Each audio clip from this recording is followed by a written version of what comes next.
बहुत पुराने जमाने की बात है। एक राजा था। उसके महल में एक बहुत सुंदर बाग था। बाग में तरह तरह के फूलों के पौधे और अनेक प्रकार के मीठे फलों के पेड़ थे। लेकिन इस बाग में सबसे आश्चर्यजनक चीज थी, एक सेब का पेड़ था जिसमें सोने के सेब लगते थे। राजा ने इस पेड़ की देखभाल का खास इंतजाम कर रखा था। जब इसके फल पकते थे तो चौकीदार रात दिन पेड़ का पहरा दिया करते थे ताकि कोई सोने का सेब चुरा कर न ले जाए।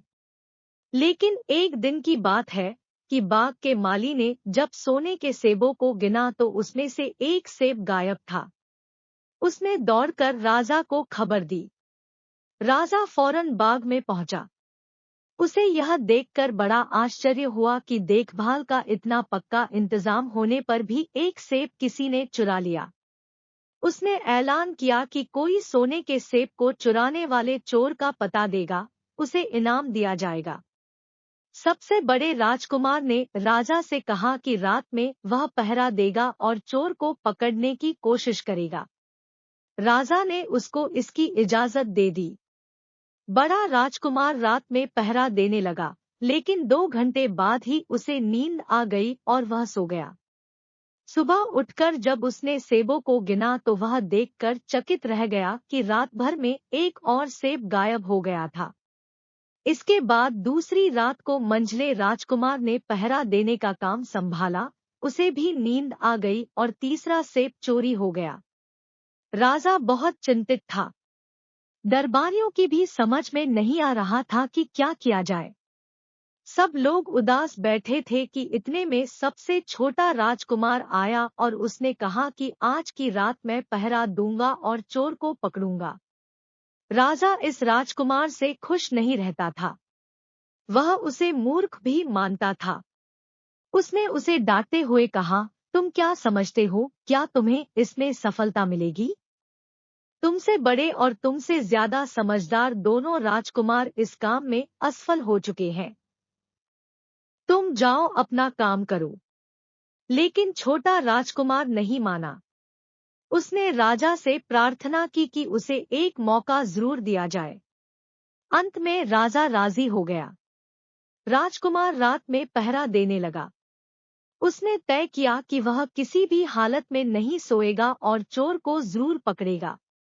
जब आधी रात हुई और 12 बजे का आखिरी घंटा बजा तो राजकुमार ने देखा कि एक सुंदर सोने की चिड़िया कहीं से उड़ती हुई आई और सेब के पेड़ पर बैठ गई। उसने देखते देखते सोने का एक सेब तोड़कर अपनी चोंच में पकड़ लिया। राजकुमार ने फौरन निशाना साधकर तीर चला दिया, लेकिन तीर चिड़िया को नहीं लगा और वह पंख फड़फड़ाकर उड़ गई।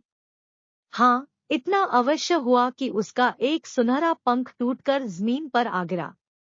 दूसरे दिन सुबह राजकुमार ने राजा को सारी बात बता दी और वह सोने का पंख उनके सामने रख दिया।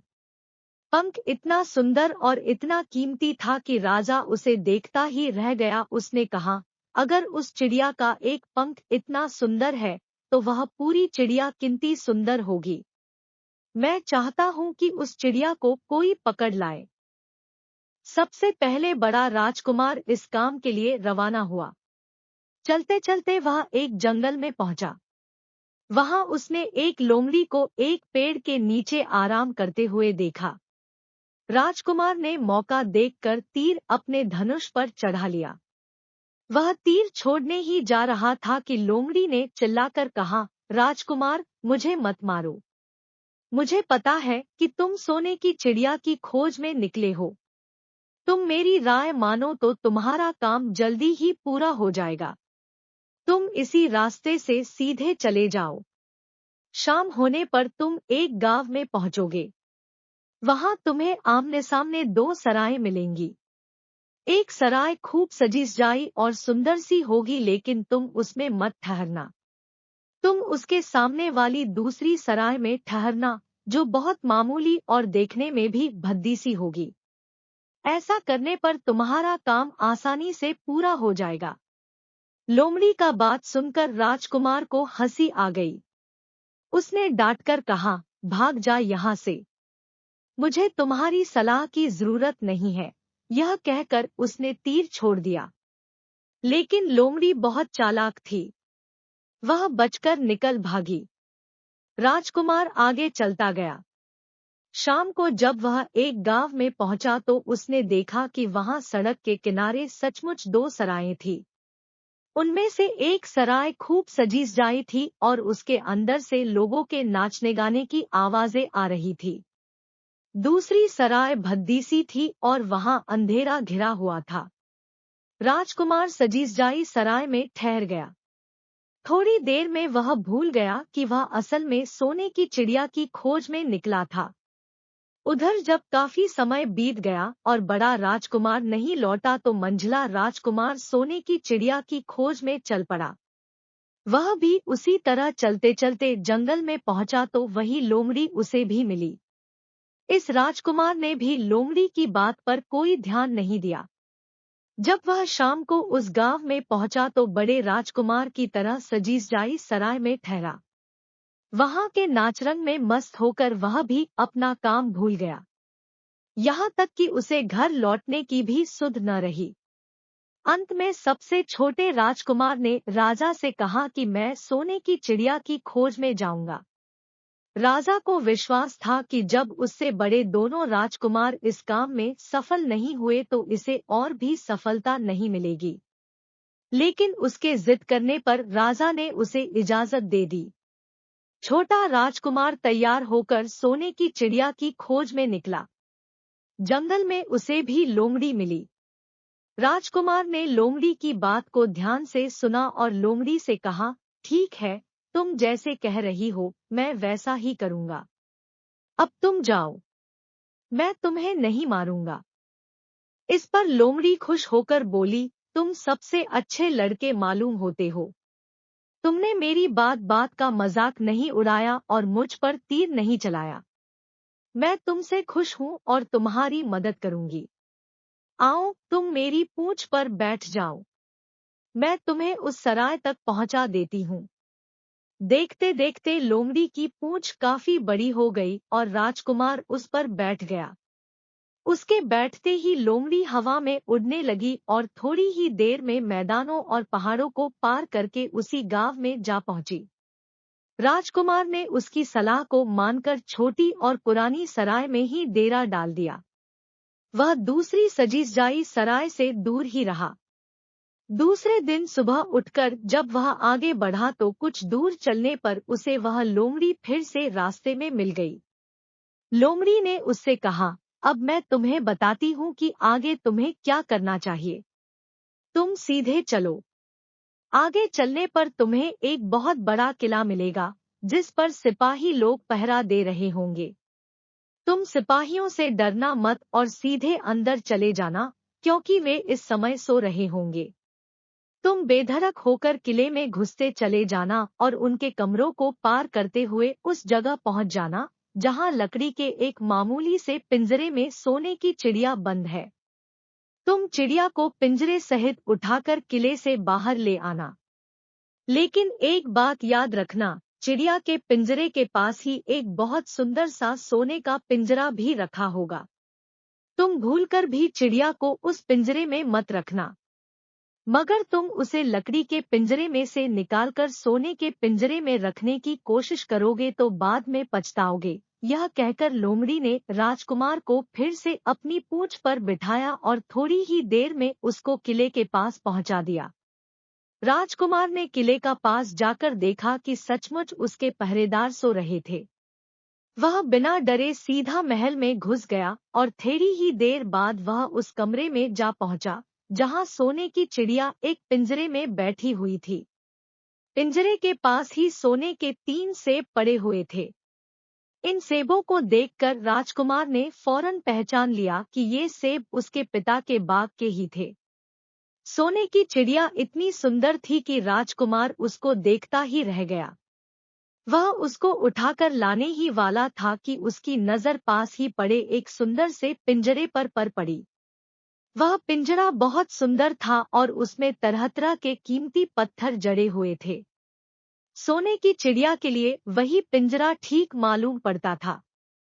राजकुमार लोमड़ी की बात को भूल गया और उसने सोने की चिड़िया को लकड़ी के पिंजरे से निकालकर सोने के पिंजरे में बंद कर दिया। लेकिन नए पिंजरे में आते ही चिड़िया ने खूब जोर जोर से शोर मचाना शुरू कर दिया। राजकुमार पिंजरे को उठाकर कमरे से बाहर भी नहीं निकल पाया था कि बहुत से सिपाही कमरे में घुस आए और उन्होंने राजकुमार को पकड़ लिया। अब राजकुमार को अपनी भूल का पता चला। उसे याद आया कि लोमड़ी ने उससे क्या कहा था। लेकिन अब क्या हो सकता था? सिपाही उसे खींचते हुए राजा के दरबार में ले गए। राजा के पूछने पर राजकुमार ने सारी बात कह सुनाई। राजा बोला, तुम मेरे महल में चोरी करने के लिए घुसे थे। मैं तुमको माफ नहीं कर सकता। तुम्हें फांसी की सजा दी जाएगी। लेकिन मैं तुम्हें एक मौका देता हूँ। अगर तुम मेरे लिए सोने का घोड़ा ला दो तो मैं न सिर्फ तुम्हें छोड़ दूंगा बल्कि सोने की चिड़िया भी तुमको दे दूंगा। राजकुमार को अपनी जान बचाने के लिए राजा की शर्त माननी पड़ी। अब वह सोने के घोड़े की तलाश में निकला। किले के बाहर जाने पर उसने देखा कि लोमड़ी का उसका इंतजार कर रही है। उसने लोमड़ी को सारी बातें बताईं। लोमड़ी ने निराश होते हुए कहा, मैं अब तुम्हारी कोई मदद नहीं करूंगी। तुमने मेरे कहने के अनुसार नहीं किया। मैंने जिस तरह से कहा था, अगर तुम उस तरह से काम करते तो इस मुसीबत में नहीं फंसते और सोने की चिड़िया तुम्हें मिल जाती। राजकुमार बोला, इस बार मुझे माफ कर दो। मुझसे गलती हो गई। मेरा काम तुम्हारी सहायता के बिना नहीं चलेगा। मुझे राजा ने सोने का घोड़ा लाने के लिए कहा है, वरना वह मुझे फांसी पर चढ़ा देगा। लोमड़ी ने कहा, खैर, मैं तुम्हें माफ करती हूँ। अब तुम ऐसा करो कि मेरी पूंछ पर बैठकर सीधे चले चलो। कुछ दूर जाने पर तुम्हें एक दूसरा किला मिलेगा। उसी किले की घुड़साल में तुम्हें सोने का घोड़ा बंधा हुआ मिलेगा। महल के नौकर चाकर सब सो रहे होंगे। तुम चुपचाप जाना और घोड़े को खोल लेना। लेकिन एक बात याद रखना, वहां घोड़े के पास ही घोड़े पर कसने के लिए 2 जीनें रखी होंगी। उसमें से एक तो पुरानी चमड़े की जीन होगी और दूसरी सोने की जीन होगी। तुम सोने की जीन को छूना भी मत और उस घोड़े पर पुरानी चमड़े की जीन को कसकर सवार हो जाना और उसे दौड़ते हुए किले से बाहर चले आना। राजकुमार ने वादा किया कि वह ठीक ठीक वैसा ही करेगा। लोमड़ी ने उसको अपनी पूंछ पर बैठाया और कुछ ही देर में वह उसे ले किले के पास जा पहुंची। किले के पास पहुंचते ही लोमड़ी ने उसे नीचे उतारा और फिर वहां से चली गई। राजकुमार सीधा फाटक से किले में घुस गया। अंदर जाकर उसने देखा कि वहां के सभी नौकर चाकर सोए हुए थे। थोड़ी ही देर में वह किले की घुड़साल में जा पहुंचा। वहां एक बहुत सुंदर सुनहरा घोड़ा बंधा हुआ था। राजकुमार ने पास जाकर देखा कि वह घोड़ा सचमुच सोने का था। ऐसा सुंदर घोड़ा उसने सपने में भी नहीं देखा था। उसने आगे बढ़कर घोड़े को खोल लिया। जब वह बाहर निकलने लगा तो उसकी नजर एक कोने में पड़ी हुई सोने की जीन पर गई। यह जीन बहुत सुंदर थी और इसमें हीरे मोती जड़े हुए थे।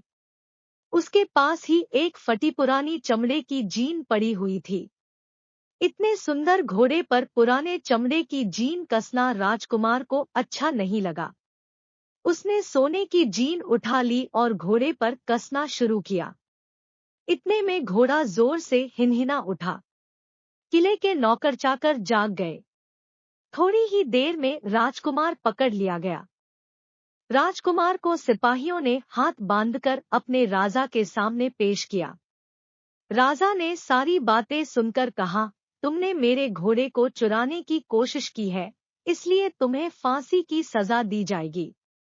लेकिन अगर तुम मेरा एक काम कर दो तो मैं तुम्हें छोड़ सकता हूँ। यहाँ से कुछ ही दूर एक सोने का महल है और उसमें बहुत सुंदर राजकुमारी रहती है। अगर तुम अपनी जान बचाना चाहते हो तो उस राजकुमारी को मेरे पास ले आओ। तुम्हें इनाम में यह सोने का घोड़ा दे दूंगा। बेचारा राजकुमार, वह फिर से एक नई मुसीबत में फंस गया। उसे मजबूर होकर राजा की शर्त माननी पड़ी। अब वह सोने के महल की खोज में निकला। कुछ दूर चलने पर फिर उसे वह लोमड़ी मिली। पता नहीं कैसे लोमड़ी को सारी बातें मालूम हो गई थी। वह बोली, देखो, तुमने इस बार भी मेरी बात नहीं मानी। मेरी बात मान जाते तो यह नई मुसीबत तुम्हारे गले नहीं पड़ती। खैर, मुझे तुम पर दया आ रही है। मैं तुम्हारी मदद करूंगी। चलो, मैं तुमको सोने के महल के पास पहुंचाए देती हूँ। तुम महल के बाहर ही कहीं पीछे छिपे रहना। जब उसमें से शाम को राजकुमारी तालाब में नहाने के लिए बाहर आए तो तुम आगे बढ़कर उसका हाथ पकड़ लेना। जैसे ही तुम उसको छूओगे, राजकुमारी तुम्हारे साथ आने के लिए राजी हो जाएगी। लेकिन एक बात याद रखना, तुम उसको वहां से अपने साथ ले आना। उसे वापस महल में मत जाने देना। वह तुमसे कहेगी कि मैं अभी अपने माता पिता से मिलकर आती हूँ। लेकिन तुम उसकी बातों में मत आना, वरना फिर मुसीबत में फंस जाओगे। यह कहकर लोमड़ी ने फिर से अपनी पूंछ फैला दी और राजकुमार उस पर बैठ गया। देखते देखते लोमड़ी हवा में उड़ती हुई कुछ देर बाद सोने के महल के पास जा पहुंची। महल के पास पहुंचते ही राजकुमार एक पेड़ की आड़ में छिपकर बैठ गया। शाम को जब राजकुमारी नहाने के लिए किले से बाहर आई तो राजकुमार ने हिम्मत करके आगे बढ़कर उसका हाथ पकड़ लिया। उसके छूते ही राजकुमारी उसके साथ चलने के लिए तैयार हो गई। वह बोली, राजकुमार, तुम मुझे जहां भी ले जाना चाहोगे मैं तुम्हारे साथ चलूंगी, लेकिन मुझे थोड़ी देर के लिए अपने माता पिता से मिल आने दो। राजकुमार ने कहा, नहीं, यह नहीं होगा। तुम्हें तुरंत मेरे साथ चलना पड़ेगा। लेकिन राजकुमारी रोने लगी। इतनी सुंदर राजकुमारी को रोते देखकर राजकुमार का मन पिघल गया। अंत में वह राजी हो गया और बोला, जाओ, थोड़ी देर के लिए माता पिता से मिल आओ, लेकिन फिर तुरंत बाहर चली आना। लेकिन राजकुमारी ने जैसे ही किले में पैर रखा, किले के पहरेदार जाग गए और उन्होंने राजकुमार को पकड़ लिया। राजकुमार बहुत पछताया, लेकिन अब क्या हो सकता था। सिपाहियों ने उसे अपने राजा के सामने पेश किया। राजा बहुत निराश था। उसने उसी वक्त हुक्म दिया, इस राजकुमार को फौरन फांसी पर चढ़ा दिया जाए। यह सुनकर राजकुमार रोने गिड़गिड़ाने लगा। इस पर राजा ने थोड़ी देर विचार करने के बाद कहा, मैं अपनी आज्ञा वापस नहीं ले सकता, लेकिन अगर तुम मेरा एक काम कर दो तो तुम्हारी जान बच सकती है। हमारे किले के ठीक सामने यह जो बड़ा पहाड़ है, इसके कारण हमारे किले की सुंदरता नष्ट होती है। अगर तुम 8 दिन में इस पहाड़ को खोदकर साफ कर दो तो हम तुम्हें क्षमा कर देंगे और राजकुमारी का विवाह तुम्हारे साथ कर देंगे। राजकुमार किले के बाहर आकर पहाड़ को देखने लगा। उसके हाथ में एक छोटी सी कुदाली थी। उसकी समझ में नहीं आ रहा था कि इतना बड़ा पहाड़ 8 दिन में वह कैसे खोद सकेगा। फिर भी उसे अपनी जान तो बचानी ही थी, इसलिए वह पहाड़ खोदने लगा। धीरे धीरे 7 दिन बीत गए। इतने दिन तक लगातार खोदने पर भी पहाड़ का सिर्फ एक कोना ही खोद सका। वह दुखी होकर बैठ गया। उसे अब अपने पर बहुत अधिक क्रोध आ रहा था। वह मन में कहने लगा कि अगर मैंने लोमड़ी की बात मान ली होती तो कितना अच्छा होता। लोमड़ी ने मुझको हर बार ठीक सलाह दी और मैं हर बार उसका कहना न मानकर नई से नई मुसीबत में फंस जाता हूँ। राजकुमार इस तरह सिर झुकाए बैठा था कि अचानक उसे अपने पैरों के पास लोमड़ी की पूंछ हिलती दिखाई दी। उसने नजर उठाकर देखा, सचमुच वही लोमड़ी खड़ी थी। लोमड़ी ने मुस्कुराते हुए कहा, क्यों, क्या हाल है? इस बार तो तुम्हारी मदद करने की मेरी जरा भी इच्छा नहीं थी, लेकिन मैं 7 दिन से तुमको पहाड़ खोदते हुए देख रही हूँ। मुझे दया आ गई और मैं तुम्हारी मदद के लिए चली आई। जाओ, तुम बहुत थक गए हो। सो जाओ, मैं थोड़ी ही देर में तुम्हारा काम पूरा कर दूंगी। इस बार राजकुमार ने तय कर लिया था कि अब वह लोमड़ी जिस तरह कहेगी, वह उसी तरह करेगा। वह चुपचाप उठकर एक तरफ सोने चला गया। थोड़ी ही देर में उसे नींद आ गई। सुबह जब वह सोकर उठा तो उसे अपनी आंखों पर विश्वास नहीं हो रहा था। वहां कहीं भी पहाड़ का नाम नहीं था और महल का सुंदर दृश्य दिखाई दे रहा था। राजकुमार सीधा राजा के पास पहुंचा।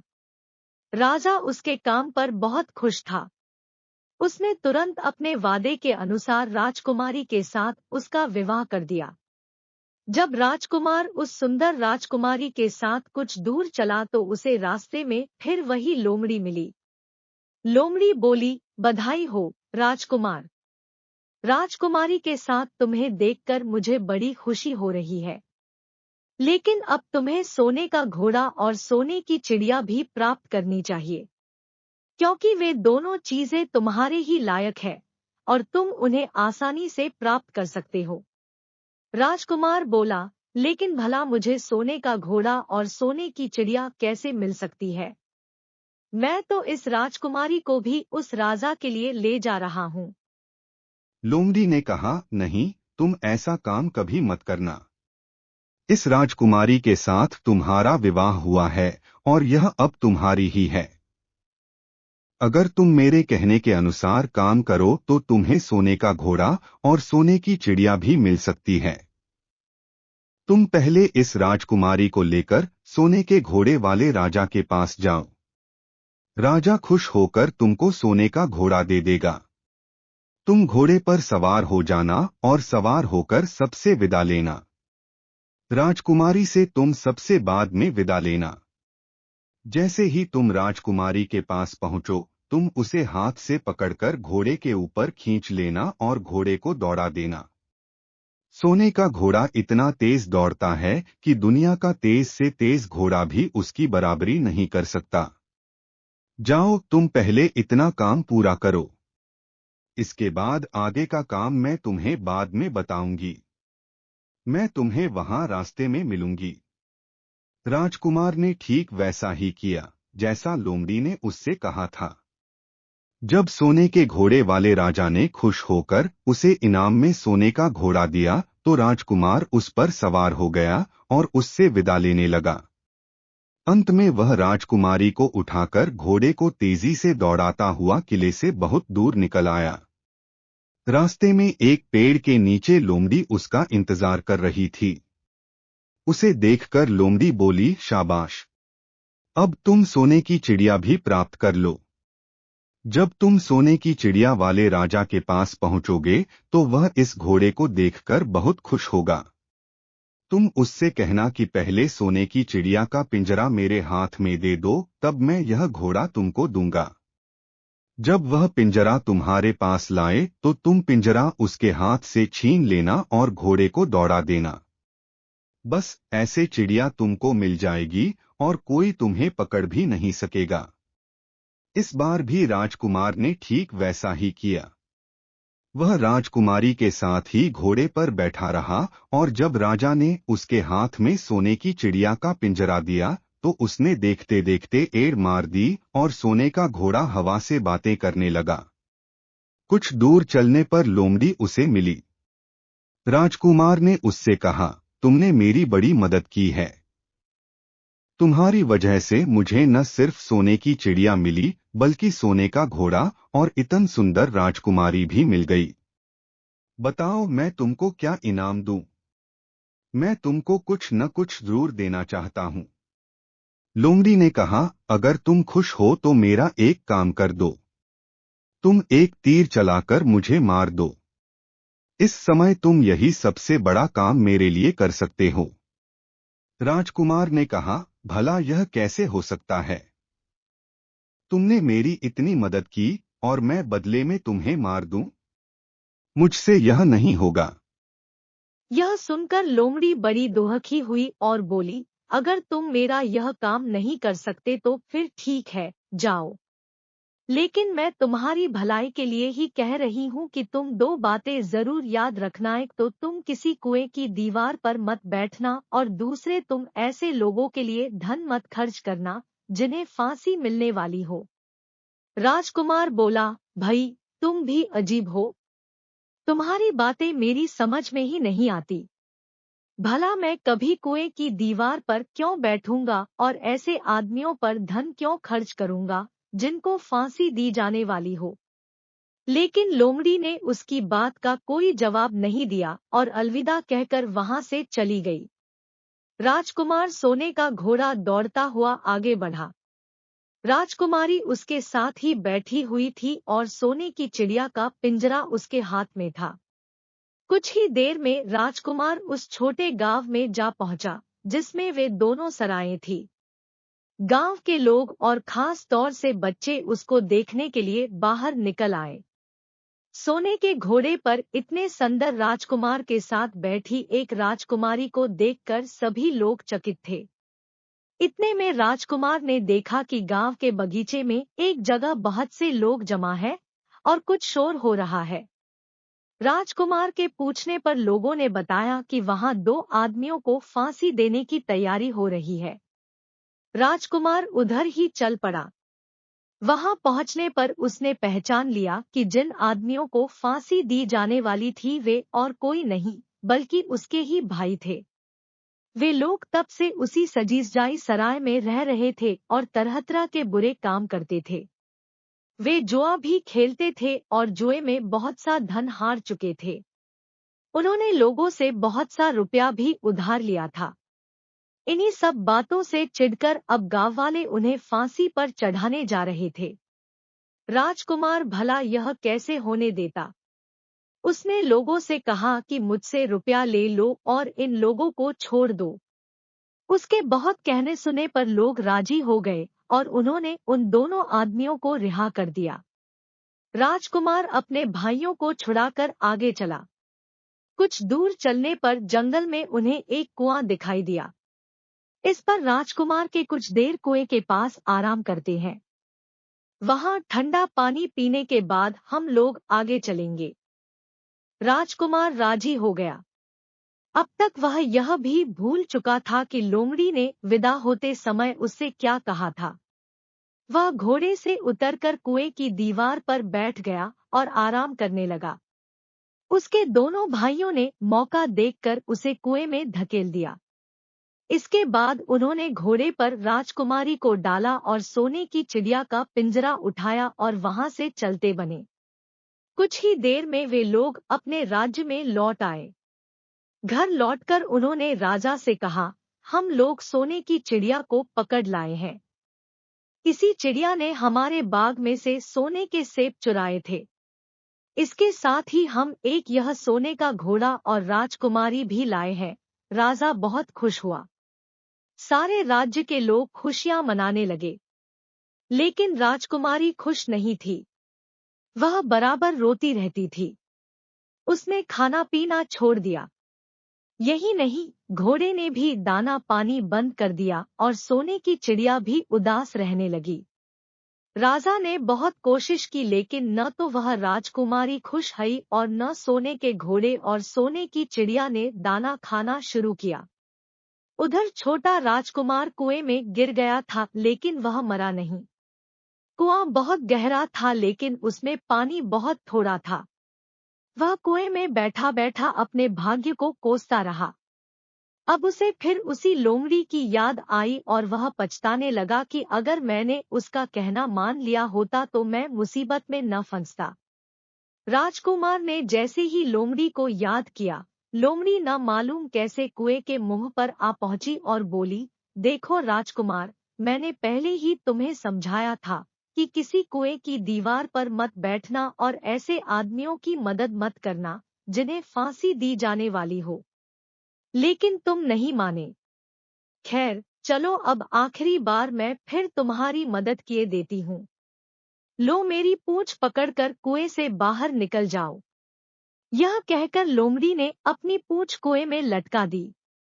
देखते देखते पूंछ इतनी लंबी हो गई कि कुएं के पेंदे में पड़े राजकुमार के पास तक जा पहुंची। राजकुमार उसे पकड़कर कुएं से बाहर निकल आया। लोमड़ी ने उससे कहा, जाओ, अब तुम अपने घर जाओ, लेकिन जरा होशियार रहना। तुम्हारे भाई तुम्हारी जान के दुश्मन है। वे लोग जरूर तुमको ढूंढ रहे होंगे। राजकुमार घर की ओर चल पड़ा। अपने राज में पहुंचने पर उसे एक भिखारी मिला। भिखारी को उसने अपने सुंदर कपड़े दान में दे दिए और उनके भद्दे पुराने कपड़े पहन लिए। इस तरह भेष बदलकर वह अपने किले में पहुंचा। वहां उसके पहुंचने पर एक बड़ी आश्चर्यजनक बात आई। सोने का घोड़ा खुशी से हिनहिनाने लगा और दाना खाने लगा। सोने की चिड़िया भी अपने पिंजरे में खुशी से फुदकने लगी और गाना गाने लगी। राजकुमारी ने अपने आंसू पोंछ डाले और वह भी खुश दिखाई देने लगी। लेकिन राजा की समझ में कुछ नहीं आया। उसने राजकुमारी से इसका कारण पूछा तो वह बोली, मैंने तो पहले ही आपको सारी कहानी बता दी थी। आपके बड़े और मंझले राजकुमार ने छोटे राजकुमार के साथ धोखा किया है। इन्होंने आपको भी धोखा दिया है। लेकिन अब आपका छोटा राजकुमार यहाँ पर आ पहुँचा है, इसीलिए मुझे बेहद खुशी हो रही है। उसी के साथ मेरी शादी हुई है और मैं उसके साथ ही सुखी रह सकती हूँ। फिर उसने मैले कुचैले कपड़े पहने एक आदमी की ओर इशारा करते हुए कहा, वह रहा आपका छोटा राजकुमार। राजा ने भी अपने छोटे लड़के को पहचान लिया। अब राजा ने अपने छोटे बेटे के बारे में अपने विचार बदल दिए। अब वह उसको बहुत समझदार और बहादुर मानने लगा और उससे बहुत अधिक प्यार करने लगा। उसने उसको राजगद्दी पर बिठाने का निश्चय किया। बड़े और मंझले राजकुमार ने अपने छोटे भाई को ही धोखा नहीं दिया था बल्कि राजा को भी धोखा दिया था। इससे राजा उनसे बहुत नाराज था। उसने उन दोनों को अपने राज्य से निकलवा दिया। इसके बाद बड़ी धूमधाम के साथ राजकुमारी के साथ राजकुमार का विवाह हुआ और दोनों सुख से रहने लगे। लेकिन राजकुमार उस लोमड़ी को नहीं भूला था जिसने उसकी सहायता की थी। एक दिन समय निकालकर वह जंगल में उस लोमड़ी की खोज में निकला। बहुत ढूंढने के बाद एक पेड़ के खोखले भाग में उसने उस लोमड़ी को चुपचाप बैठे हुए देखा। लोमड़ी बहुत उदास थी और पहले से बहुत ज्यादा दुबली भी हो गई थी। राजकुमार को देखते ही लोमड़ी ने उसे पहचान लिया और कहा, कहो राजकुमार, आज इधर कैसे भूल पड़े। राजकुमार ने कहा, मैं आज तुम्हें ही ढूंढने के लिए आया हूँ। चलो मेरे बाग में आराम से रहना। वहाँ तुम्हें किसी तरह की तकलीफ नहीं होगी। यहाँ तो जंगल में तुम्हें खाने पीने की तकलीफ होती होगी और जंगली जानवरों और शिकारियों का डर बना रहता होगा। लोमड़ी ने कहा, नहीं राजकुमार, मैं यहाँ ठीक हूँ और भला अब तुम्हें मेरे दोहक से क्या लेना देना। तुम्हारा काम निकल गया। अब तुम सुख से अपने राज में रहो। राजकुमार बोला, नहीं, तुमने मेरा बड़ा उपकार किया है। मैं तुम्हें इनाम देना चाहता हूँ और अपने साथ ही रखना चाहता हूँ। राजकुमारी भी बहुत खुश होगी। वह भी तुमसे मिलना चाहती है। लोमड़ी बोली, अगर तुम सचमुच मुझे इनाम देना चाहते हो तो मेरा एक काम कर दो। मैंने तुमसे पहले भी कहा था कि तुम तीर चलाकर मुझे मार दो। इसी से मेरा लाभ होगा। असल में एक जादूगर ने मुझ पर जादू कर रखा है। मैं लोमड़ी नहीं हूँ। मुझे उसके जादू के प्रभाव से लोमड़ी के रूप में रहना पड़ रहा है। मैं तो उसी देश का राजकुमार हूँ जहाँ की राजकुमारी से तुम्हारा विवाह हुआ है। असल में वह राजकुमारी मेरी छोटी बहन है। अगर तुम तीर चलाकर मुझे मार दोगे तो इस जादू से मुझे मुक्ति मिल जाएगी और मैं फिर अपने देश लौट सकूंगा। राजकुमार को यह सुनकर बड़ा आश्चर्य हुआ। उसने फौरन अपने धनुष पर तीर चढ़ाया और लोमड़ी की ओर छोड़ दिया। तीर के लगते ही लोमड़ी मर गई और उसमें से एक सुंदर सा राजकुमार निकल आया। फिर दोनों राजकुमार आपस में गले मिले।